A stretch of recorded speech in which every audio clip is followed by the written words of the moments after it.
For the purposes of this report, we're going to be looking at Keeping It Real, School Success Beyond Black and White, written by Prudence Carter, who is a professor of education, and by Courtesy Sociology at Stanford University, where she teaches a range of courses on racial and ethnic relations, social and cultural inequality, the sociology of education, and research methods.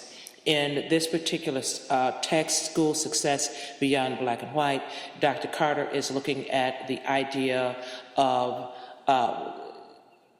African American and Latino students who are underachieving based on a premise or a perspective that to excel educationally is to act white, and therefore a segment of this population disengages in the educational process, choosing rather to embrace their own cultural and ethnic identities opposed to what they perceive to be dominance or white dominance. And so there's a total rejecting of that identity and more of a embracing of their own cultural selves. And this is the issue that Dr. Carter begins to address in this, or she addresses in the text. Questions that she raises are, how can we believe that use of the post-civil rights hip-hop generation, however, actually hold the same values for education that their parents and foreparents espouse? Why are so many African American and Latino students performing less well than their Asian and white peers in classes and on exams? Why are fewer African American and Latino students enrolled in advanced placement and honors courses in multiracial schools? Why are they seemingly less attached to school? And how can we comprehend that they do not intentionally collude in academic failure? Dr. Carter's argument is that though Black and Latino youth may describe certain processes as acting white, or in contrast as acting Black or acting Spanish, that they employ these expressions primarily for cultural reasons, not for academic ones. She argues that African American and Latino students use their racial and ethnic identities to facilitate in-group solidarity and to assert various cultural symbols of pride and self-worth, not as signs of opposition or conventional formulas for success. She also mentions the fact that once students are enrolled in schools, those cultural places that transmit evaluative messages about whose way of life are noteworthy and whose are not, and once they exhibit low academic performance, their practices and proclamations get translated by many educators as a rejection of excellence. Her methodology was from a phenomenological perspective. It's a phenomenological inquiry, and we know that phenomenology allows people to tell their own personal perspectives, revealing how they make sense of the world given present and past social experiences. She took an inductive approach, allowing meanings to emerge from the context from the students, and she regarded students as experts and allowing them to tell their story. And so when we look, according to the text, Dr. Carter used semi-structured surveys, one-on-one face-to-face interviews. 50% participated in small group interviews. She intentionally chose group members who knew each other so that she could observe and hear about their peer group interactions. She asked questions like, in your family, are there expectations related to your gender, your background, meaning your racial or ethnic makeup in terms of how you should act? What about among your friends? How do you feel about these rules? What are your feelings about the ways you're supposed to behave as a member of a racial or ethnic group and gender? She used a transcription method, coding, finding the emerging themes and topic areas. She used SPSS, ANOVA, Chi-square, T or F test for statistical significance, depending upon the appropriateness. According to Walcott on page 10, three major modes through which qualitative researchers gather their data: participant observation, which is experiencing; interviewing or inquiring; studying materials prepared by others; and which is examining. And that's the description, the analysis, and interpretation in qualitative inquiry. The limitations of the study were that it did not focus on all of the multiple identities that members of the same racial or ethnic groups might hold. Only the experiences of groups of low African American and Latino male and female youth living in particular families and attending specific schools in Yonkers, New York, were included in the study. She discusses how three groups of students from similar class backgrounds and in some cases similar ethno-racial backgrounds all aspire to the American dream of middle classness and to the benefits that an education brings, including jobs that pay high salaries, home and car ownership, and intact families. In the text, she actually talks about three groups of classes, and I included this in my my handout for each of you. She profiles three types of students who, and what we find among these three particular categories is that their educational beliefs differ according to their racial and ethnic ideology. The first type is called cultural mainstreamers. They embrace the dominant cultural repertoire or body of cultural knowledge. However, they express their own racial or ethnic background as a central part of their identity and portray most cultural behaviors as racially or ethnically neutral. The second category was cultural straddlers.